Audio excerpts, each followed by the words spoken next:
ભક્તિ મહારાણી કહે છે, ધન્ય છે આ વૃંદાવનની ભૂમિ કે જ્યાં આવાથી મારું મન પ્રસન્ન થયું, મારી યુવાની પાછી આવી, નહીં તો હું પણ ઘરડી થઈ ગઈ હતી. નારદજી મારું દુઃખ દૂર કરો, નહીં તો ઇદમ સ્થાનમ પરિત્યજ્ય વિદેશમ ગમ્યતે મયા, નહીં તો આ સ્થાન છોડીને વિદેશ જતી રહીશ. ભક્તિ મહારાણી આવું કહે છે. નારદજી કહે છે, નાના દેવી સાંભળો, ભારતમાં તમારી ખૂબ જરૂર છે.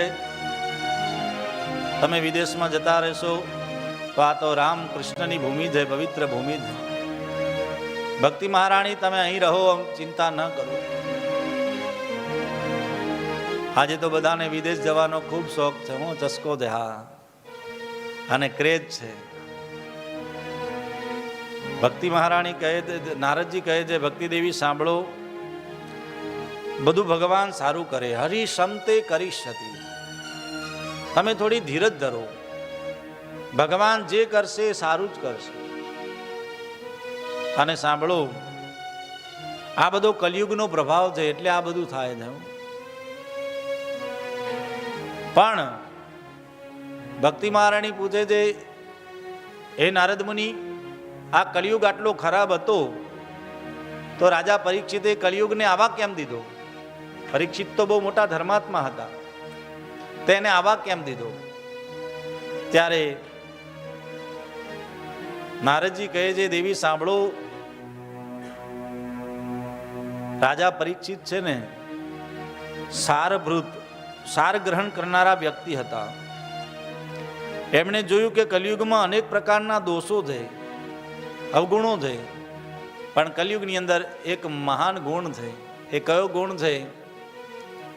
યત ફલમ નાસ્તિ તપસા ન યોગે ન સમાધિના તત્ફલમ લભતે સમ્ય કલોકે શબ કીર્તના.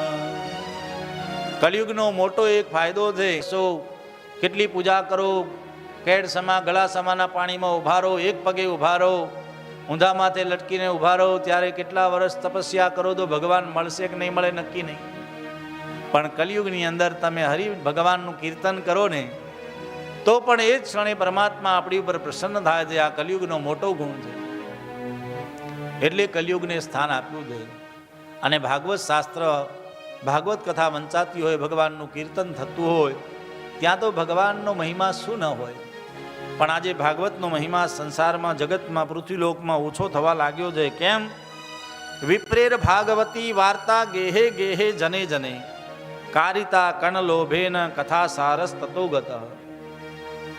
કથાકારો હવે કલિયુગની અંદર કથાને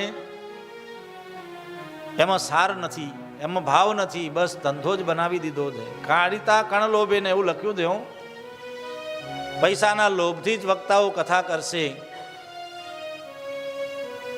એને લીધે કથાનો સાર નીચો જાય છે. બાકી ભાગવત કથા તો પ્રત્યક્ષ પરમાત્માનું સ્વરૂપ છે, ભગવાનનું રૂપ છે.